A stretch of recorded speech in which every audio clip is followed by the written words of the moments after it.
fiance is. It's her DS game. There is no case, unfortunately. She threw out the cases of her DS games to put them in like a CD holder, which broke my heart when I first saw it. But it is Dementium the Ward. I've never played this. I do remember when it came out. I'm pretty sure it's a first-person game. Yeah. It looked cool. I remember when I saw it, she had it. I was like, oh, it's cool. I remember that. I know there's a second one, too. But, I might have to get this one to play one time. For sure. Second one here is one I can't play. I got this from a flea market upstate when we went upstate. God, I don't know. Maybe I did a video on it. I don't think I did. It might have been before I started. No, I think it would have been after I started YouTube. I can't remember. But it's, I want to get it on the original Xbox, but it's Call of Cthulhu, Dark Corners of the Earth. I cannot play it on my laptop. It does not play games. It's, it's just like a rewritable disk drive, so. Still not bad to have it. Actually, I wonder if the PC she has can play it. I should actually track that. I didn't even think about that till just now. But I got this at Garage. It was like, the flea market upstairs was like 50 cents. It's 2 discs. It looked creepy. The Xbox one is like $40. Third one here is actually one I've had since 2000. Never got rid of it. It is The Blair Witch, Volume 1, Rust and Par. Comes out like this. There's manuals in there too. There were 3 of these. I think one was called Coffin Rock, and the other one was kind of like a prequel. It was a story of the witch herself. This game is legitimately creepy. I used to play this. I remember the end. You're getting chased by like a fog that's like chasing you down, or darkness, I should say, not a fog. Really creepy. There's a scene early on where you're in like a diner, and it like flashes real quick, and there's a ghost behind you. You're an investigator. You're like a paranormal kind of investigator, I think. I can't remember completely, but there's like, you go to the house and you go up to you're in the house and you see kids playing outside. It's a really creepy game, for sure.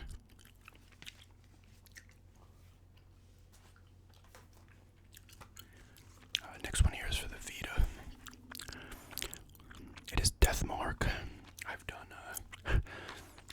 I think I might have done 2 role plays dedicated to this. Definitely did one. But this game's cool. It's the first in the series. I guess they call it the Spirit Hunter series. It doesn't say it on this one. It says it on the next one. There is a 3rd one in development that I hope they bring out here, because I like this one and the next one. They're visual novels, and you do some basic stuff. You gotta find items and use specific items in kind of specific ways to defeat the bosses. The enemies are the main bosses, like all creepy. You gotta search for stuff in creepy environments, especially this one's creepier than the other one that I'll show, but you're this guy here, you gotta mark it on your arm, which is the death mark, and then you meet up with these other people in a mansion, and then they all have it, as well as you defeat like the bosses that mark the people. The mark disappears on them, and then you gotta try to get yours to disappear as well. Really cool, creepy game. That thing there is like a doll that talks to you. That's in the mansion. That character plays a big role in the story. Definitely a cool game. I actually kind of want to get this again on the Switch, just so I can have this one and the other one on the Switch as well. Because the next one is on the Vita, but it's not in English.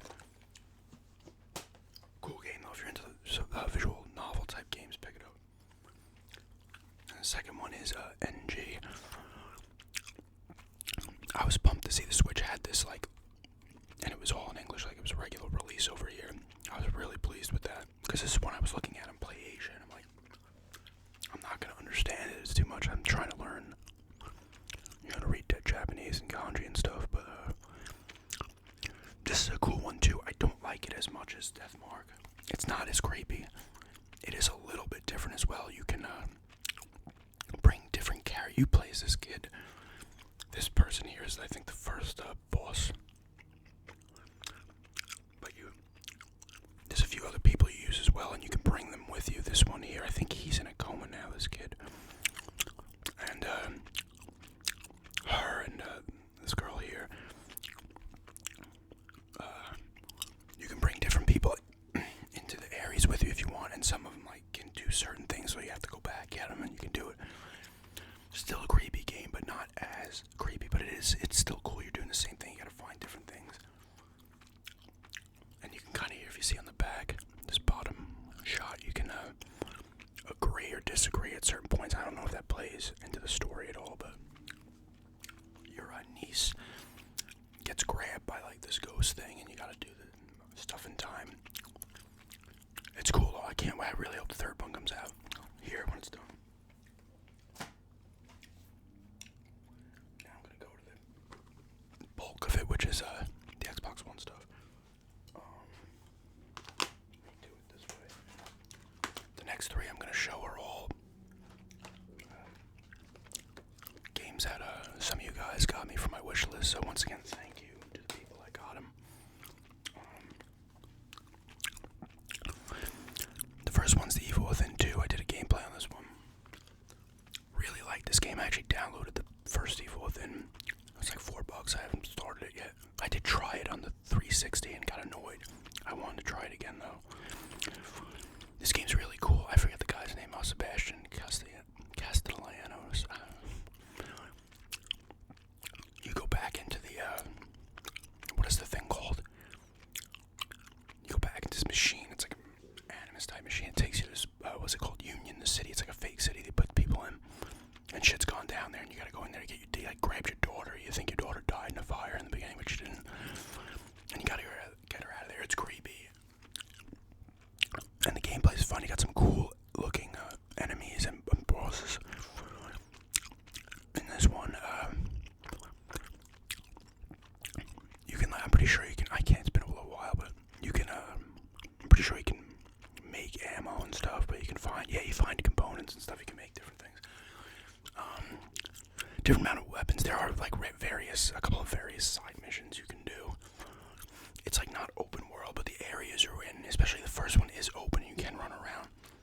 This is really creepy part. I guess it's a character from the. Actually, I don't know if this character's in the first game, but it's kind of like a Japanese-inspired. At least this is made by a Japanese. Bethesda published it, but I'm pretty sure the people who made it are Japanese developer. Either way, it's like this ghost, and yet there's a few parts where you have to like avoid her. You go into like a different, I guess, a spot from the first game, and you have to avoid her. If she touches you, you're like done. You have to start over. But it's pretty creepy, actually. Overall, it is actually really well done game. Pretty long too, actually, for sure. And there's stuff you can find in the environment and stuff, little collectibles and stuff like that. It's definitely really cool, though.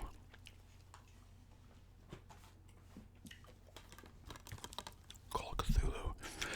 Another one I beat and did a gameplay of. This is a cool game.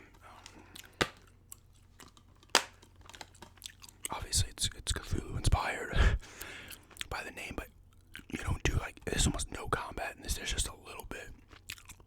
I think the one thing's called a shambler. It comes out of this painting. You gotta kind of avoid it and then stab the painting with a proper knife. That was really cool.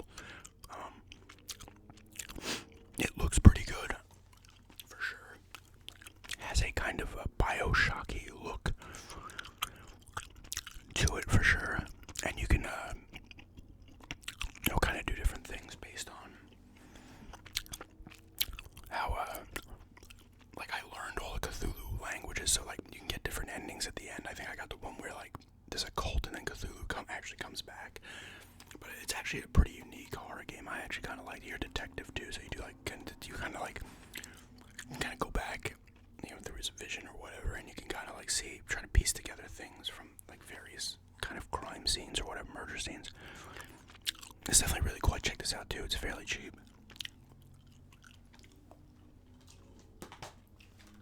And the third one that someone got me, once again, the last three games were purchased by some of you guys. Thank you again. Is Dead Rising. be considered survival horror, and the fact that, you know, you have to survive, and you're on a time limit, but it's more actiony and stuff, but it's a really great game. My favorite in the Dead Rising series, although I would say that Dead Rising 3 is actually the best game in the series, in my opinion. This is my personal favorite. You got Frank West the first time you see him. You're taking pictures, which is cool. You gain experience through that. You couldn't combine weapons in this one. They introduced that in a second. But you still got some, and you got a good sword and stuff. It was cool. You gotta save survivors and stuff like that. There's kind of like psychos you can kill throughout, and you're on a time limits. But if you screw up and the time goes down, you can still dick around with the game. And it takes place in a mall. It was funny on the first, when this first released on 360, it had a thing on the bottom of the game that said this is not related to Dawn of the Dead at all, even though it's pretty much just, you know, because of the mall setting. Dawn of the Dead 2, I should say. No, it was Dawn of the Dead. That's what it was called. The second one. It wasn't Dawn of the Dead. It was just Dawn of the Dead. It's a really fun game, though. It still does hold up. I think it's pretty good. For sure. They got a lot of zombies on screen, especially back in the 360. It was impressive to see them all. You know, no slowdown or anything, but still check this out if you haven't. It's actually really cool and a good start to the series.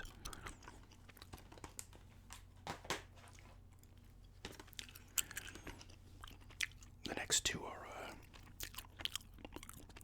cinematic horror games, kind of. The first one is the Dark Pictures Anthology, Man of Medan. I've talked about these before.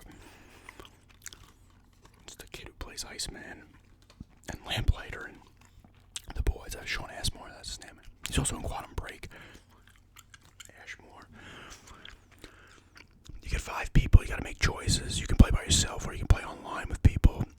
Or you can do movie night where you can play with people in your own, you know, house. And kind of switch controls and use different characters, and you kind of get graded. This one takes place on like an abandoned ghost ship for most of it. It's pretty creepy. The choices are well done. It does have a little bit of replayability for sure, because you can have more, you know, everyone could die or everyone could survive. Depending, a lot of it comes down to button pressing to keep them alive, but sometimes if you make like choices early on, they will come back to be a problem later. I actually enjoyed this, and they show you like a preview of the next game. So in the next one they show a preview for the third one. But definitely cool. They're the people who made Until Dawn, which is the same kind of game. But yeah. And Little Hope is the second one, and I can't remember his name. But he's been in a bunch of stuff. He's in Where the Miller Is. He was in, I think, 2 of the Maze Runner movies. He's been around. I like the setting of I think the first one's a little creepy, but I do like the setting of this one more. This one, you're in a town, and then you're flashing back to the same witch trials, and all the characters you're using are like in the past as well, so they're trying to figure things out. The end's kind of a decent twist as well. Once again, good, you know, choices have to be made. It's similar. It's the same thing as the other one. You got this Blair Witch type thing here. And you can find some collectibles in the other one as well. And there's pictures you can find in both of them where it will show you like a premonition of something that's going to happen later. Those are scattered throughout as well. I like this one a little more, but it's definitely not as creepy as the other one, for sure. The third one stars Ashley Tisdale. I think is the big name in the third one. I forget what it's called though.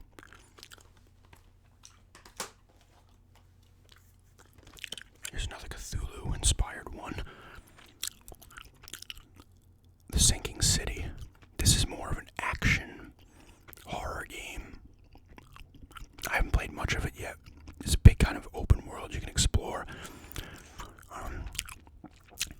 What is it? The city is a flooded city that, you know, it's gotten flooded. And you're kind of losing it in this one too, similar to Call of Cthulhu, and you're also a detective in this one as well. Like I said, I haven't played much of it, but it seems alright so far. It's got a nice map in there as well, which I showed in that show and tell video. Survive cosmic horror, investigate sanity, blasting cases, explore an open city. I do need to play more of this. There's a lot of games I need to play more of, but I can't comment too much on it because I only probably played about an hour of it. And here comes the Resident Evil portion. Actually, I should put another one in with that, because I do have a 5th one. Let me do this one first, because the 4 on the Xbox One. This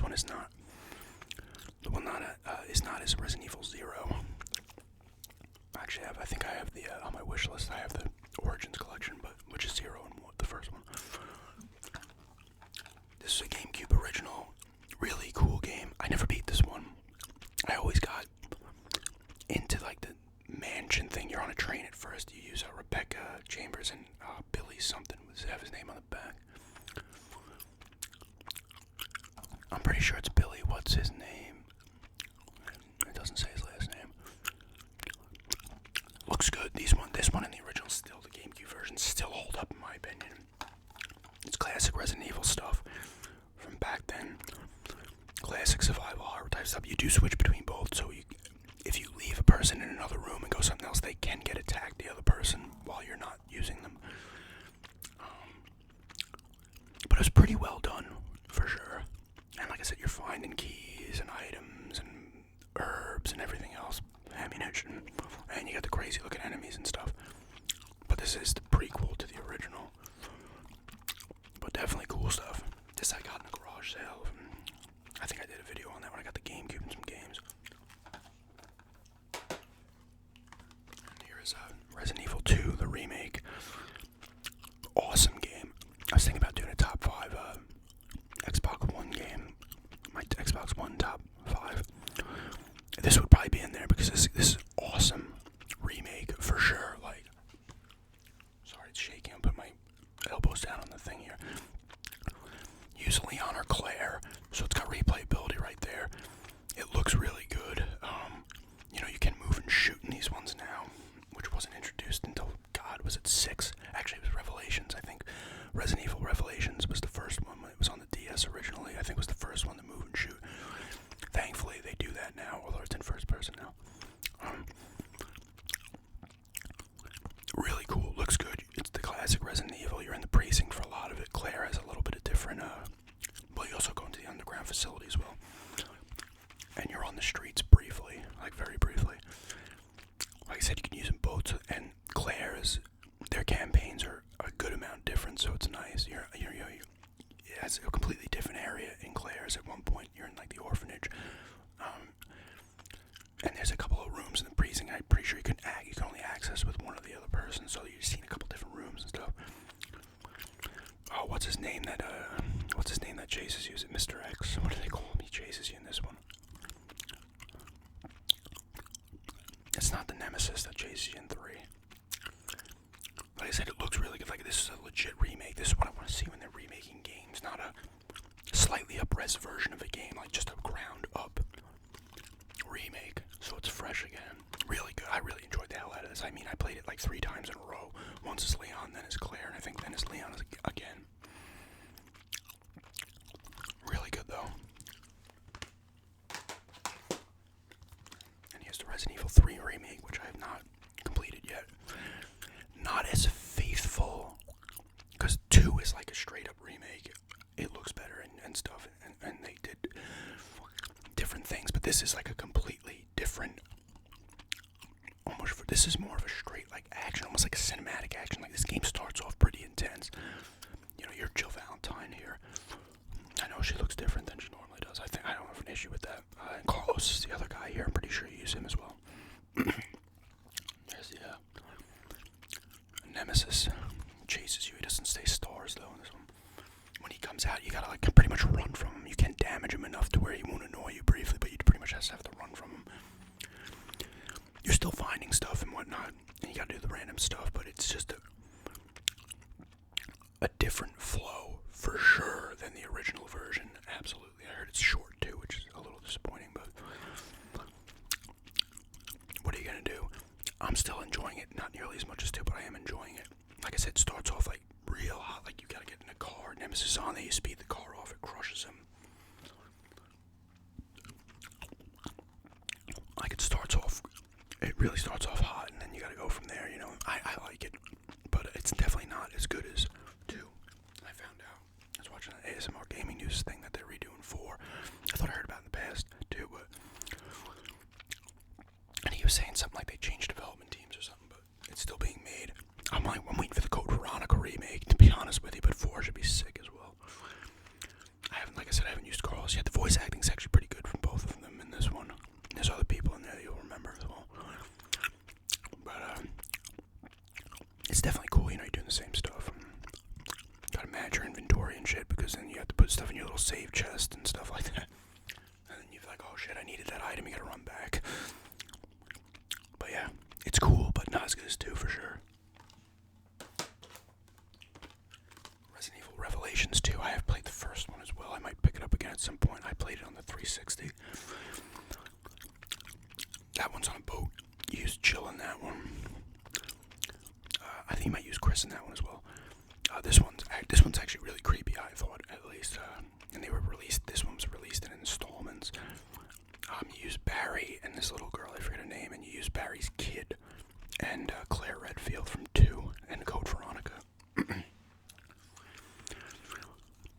creepy. Graphically, it looks okay. It's not like a top-of-the-line looking Xbox One game. This has side characters, side stories, and some other crap. And it's got raid mode in there as well, which is kind of cool. The little girl can I think she can kind of like see enemies or something like that. Classic Barry. Actually, pretty good story as well. There's actually like a kind of thing where a character can die or not die depending on what you do, which is kind of impactful and affects the end of the story. Oh, what is her name? What is Barry's kid's name? Moira. They have like a strained relationship, but it actually is kind of heartwarming at the end. If things go the right way. But like I said, it's creepy. You're on an island. It is pretty damn creepy for sure. Pretty cool enemies and stuff as well. I liked it quite a bit actually. And this was cheap. I got this for like $10 new. Or less than that actually. And here's another one that would be in my top 5 for the Xbox One. This is Resident Evil 7 Biohazard. This is the gold edition. I picked this. I played it originally when it came out. My fiance had gotten me for Valentine's Day, I think, 2017. And then I picked it up back in September because I never played the DLC. I'll get into the DLC in a minute.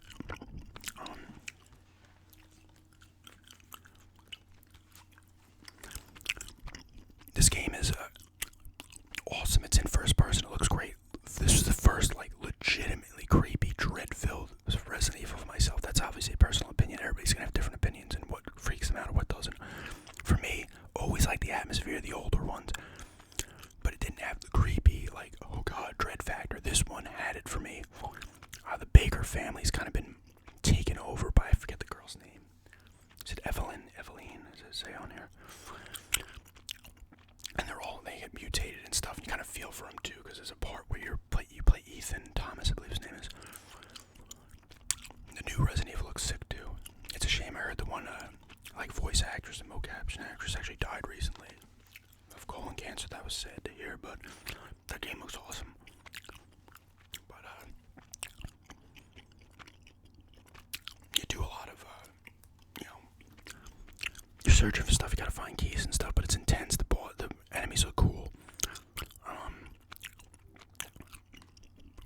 There's like different sections. You gotta deal with like the heads, the mother, the wife, the husband, and the brother's like the psycho. There's like a saw part. The daughter is kind of the normalest one, and she has an expansion in the end of Zoe, which was kind of cool, where you find him with Jack Baker's the father. Right? You find his brother, and then he pops up again, but you use the brother. Not a hero is Chris Redfield. They must give him like an evil feel, so I don't know how it's gonna go earlier or further on in the game. The DLC's awesome. The one's 21, where it's with Lucas, the son. It's like Saw-inspired stuff. It's actually really cool. You like doing a thing where you like get a finger cut off if you're playing against another dude. He's captured. You lose fingers. There's a saw coming at you. It's really cool. You get electrocuted. And the one with the mother is Margarita's the name of the thing. Is you're strapped to a bed and you gotta like not alert her, and you gotta do stuff in the room, figure things out before she comes. You gotta hop in the bed. It's really cool. And Jack's 55th birthday, I think, is an arcadey one where you gotta bring him food, and it goes up as you get food. And you gotta destroy enemies for points, and not points, to get the timer to go up because you're on the clock. It's really good. That's the stuff I wanted to play. But this game's awesome. I love this game so much. It's so intense, dude. At the beginning, you get your hand cut off. Like it's awesome. It gets sewed back on or stapled back on, but you take a beating, and then of course by the end you're like a badass. But that's the difference between like a Resident Evil and like a Silent Hill. Silent Hill, your character is almost always weak throughout the game. In these games, you're either badass to begin with, or you become badass over time. Still, this game's amazing.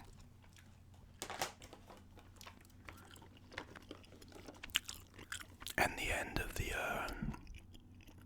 Xbox One ones is The Walking Dead. The final season. Cool game. You use Clementine in this one. Lee, in the original Lee, was protecting Clementine. Now Clementine is protecting, I can't remember his name. I always forget his name. He was born in the second one, I believe. But Clementine's older now. Not really that much older, but she's the one taking over. You come across a abandoned like boarding school where the kids are. It's actually really good. third season behind the first. It's really cool, and they have a really cool art style in this one compared to the other games, which I want to get the one where they give this art style to all the other ones as well. I've played all of them except the Michonne one. There might be another one too that I missed. But it's cool, and you gotta make choices in this. People can bite and people get pissed at you and stuff like that, or they agree with you and stuff. But overall, it's really cool for sure. A couple of familiar faces pop up too in this one. At least there's one familiar face that pops up on the bad side. But yeah, it's just the Walking Dead final season. Now on to the final 5. This one I showed you on my Xbox. I showed you twice now. This will be the third time. I won't talk too much about it again, but Condemned Criminal Origins. Super creepy game. Awesome. Sick, brutal combat, hand-to-hand combat using pipes and bent rebar, 2x4s. You can't find guns, but I think you lose your gun early and then you come across guns with random bullets occasionally. You can do like forensics type stuff because you're an FBI agent. There's a serial killer you're after. It's a really creepy game. Cool locations, cool creepy locations. You're in a subway at one point, and boss fight takes place in a creepy house. I think you go to an abandoned library too, apartment building, stuff like that. Really good game. I need to pick up the second one eventually again, but it's not backwards compatible. Dead Space 3. Cool Dead Space game. Probably my least favorite of the 3, but it did do different stuff. It's almost a little bit open worldy in that there's like some side missions you can kind of do and stuff. The combat's still good. You're taking out the necromorphs. I think they are with your plasma cutter and other weapons. The weapons are cool for sure. It looks great. I like space-themed kind of horror games, like the Alien Isolation game's cool, and the Bioshocks have that horror theme kind of as well. Stuff like that, Prey. But it is cool. My least favorite of 3, but it is good. I heard the DLC is awesome. Like it's like the Earth gets eaten by like a giant necromorph moon or something. I don't know. But yeah, definitely cool. But I gotta pick up the other 2 as well. This one I got cheap at GameStop. It was like $2.99 or something. And the 2 PlayStation 2 ones I have, Siren, which I talked about a little bit as well in the pickups video yesterday. The faces still look good in this. The face modeling stuff they did, it looks really good still, actually. This was made by a couple of people who were on the original Silent Hill. It's creepy. They all have British accents, which is weird because they're all Japanese. I prefer to play things like I would rather hear them in their actual language and me read subtitles than get them, like if they were speaking like in American accents as well. I'd be like, what? Doesn't really take from it because the voice acting's not bad or anything. It's just weird. But it's a pretty creepy game. You do the sight jack in this where you can kind of jack into the enemies and you can see where they are and kind of plot out kind of ways to go and stuff like that. But I never played much of it until the other day, so I'm excited to play more. Fatal Frame 3, The Tormented. I love the Fatal Frame games. For me, they're the second creepiest series behind Silent Hill. Well, the first 4 Silent Hills, I should say. I like Downpour, I like Origins as well, but they weren't as creepy as those first 4 ones. I've only played a little bit of this. I played the first one and I enjoyed it. The second one I played some of. The 5th one I've played almost. I'm at the end, the one on the Wii U that you can download. I think the 4th one was Japan only. For the Wii. This one's pretty cool though. Characters from the other games come back. Like this girl here, Miku, I think her name is. She was in the first one. She's the one in the first one. She's your assistant in this one. You're like, your husband died and you take pictures and stuff and then you go back. You're having bad dreams and shit. So part of it's in a house and you can bring back pictures to the girl and she'll find out stuff about the pictures. You can find out some more clues about things. I need to play more of this one as well because it actually is pretty cool so far. I do like these games. You're using the camera. That's the main hook, your camera. And you get better film to take better shots of the ghost. The more damage, the better film you use and stuff. It's a cool game. It's just ghosts and stuff, but it's really cool. It's creepy as hell. These games for sure. And the last one might be my most prized one. Picked it up today. This is the one I was talking about. I pre-ordered in 04. Beat it on the Xbox back then, but it was annoying pre-order because I said I didn't pre-order, even though I had the receipt that said I did, and finally I'm like, okay, at GameStop, but I got it today and it does work. I tested it, but I need to play it again, and it is Silent Hill 4: The Room. I love this Silent Hill. I actually, out of the first 4, it's probably my second favorite behind 2. This originally was being developed as not a Silent Hill game, and then they just made it Silent Hill. These were like the core, what they call them, Team Silent on these 4 ones, the first 4 ones. You're locked in a room in first person. You can't get out because all these locks are on the door, and you gotta go through like this portal in your like laundry room, and you go to different areas. It's a really cool story. I won't really spoil it, but the room's kind of possessed by a kid, and it's like this kid was like a killer. He's mentioned, that character's actually mentioned, I'm pretty sure in 2 or 3, one of them. Walter Sullivan is his name, I believe, to say it on here. But it's the same creepy stuff, man. Great enemy design, the music's awesome. I forget his name, Akira Yamaoka. He did the music on all of them up until, I believe, Homecoming. He wasn't on Downpour, but the music's great. The enemy design's awesome. It's just creepy atmosphere in these games. Gameplay is not the best in terms of combat. I will say I like it because the characters you use, like this guy's just a dude. His name's Henry Townsend. You know, they're not overpowered badasses. They're just regular people who are like thrown into this nightmare world, and that's what's so cool about these games. So, shout out to Robbie the Rabbit too in this one, the third one, because there's a hole that looks into the other apartment. If you look, you see the Robbie the Rabbit. I'm pretty sure he's Robbie the Rabbit. Stuffed animal on the bed. And if you look later on, he turns and he's pointing at you. I just thought that was cool. This is an awesome game. I might just start playing this up again next. My next game, because I really enjoyed the hell out of this one when I first played it. I forget the woman you're hanging out with, but there's a part where you just turn into a room and there's just a giant, her head, and it's just giant, very strange. Awesome game though. Check it out if you're into survival horror.